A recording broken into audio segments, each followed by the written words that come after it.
Ted, welcome back to the show. Let's start with some major business news in Rhode Island. The Boston Business Journal was the first to report that Hasbro is scouting new headquarter locations in Greater Boston.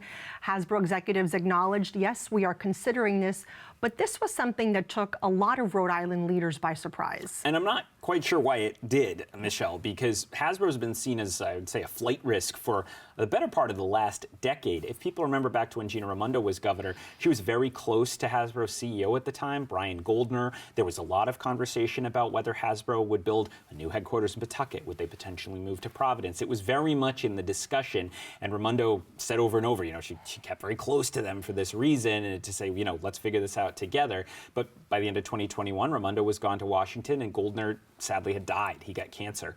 And since then, you've had a lot of changes at Hasbro. A new CEO, Chris Cox.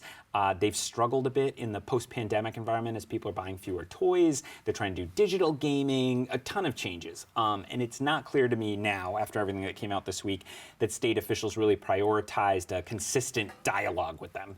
After the news broke, the Hasbro CEO told employees, look, we are considering this, nothing is final. How likely do you think a move to Massachusetts would be at this point?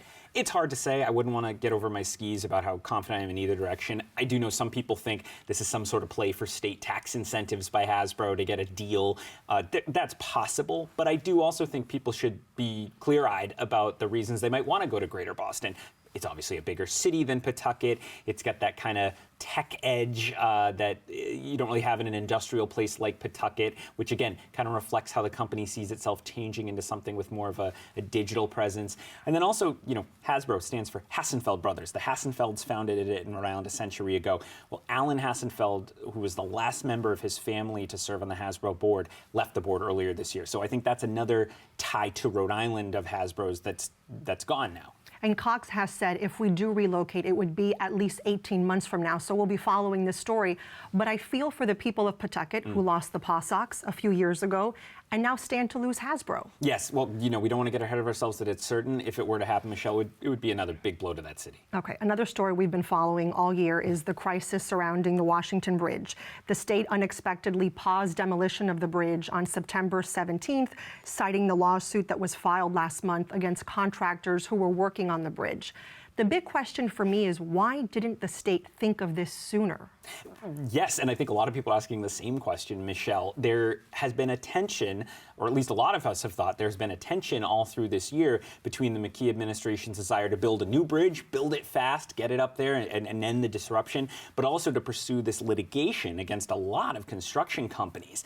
You see here that the demolition had to pause because they needed evidence, they said, from the old bridge. They couldn't keep taking it down. But you also saw no bids came in when they put out the bidding process for a new bridge. Many people think that was partly because of the message sent to the construction industry by filing this litigation. You've certainly heard that. So I think that tension is real, even if state officials don't want to admit it. And they are being very tight-lipped about this issue. What are the big questions that you still have for them? Well, I watched all week as reporters from, I'd say, every news outlet in Rhode Island tried to get answers and struggled, frankly. They're claiming this demolition pause won't last long. Maybe it'll be over by the time people are watching us here, but we don't know that. We still don't know when they're going to start a new bidding process, when they're going to have the revised bid documents out for the new bridge.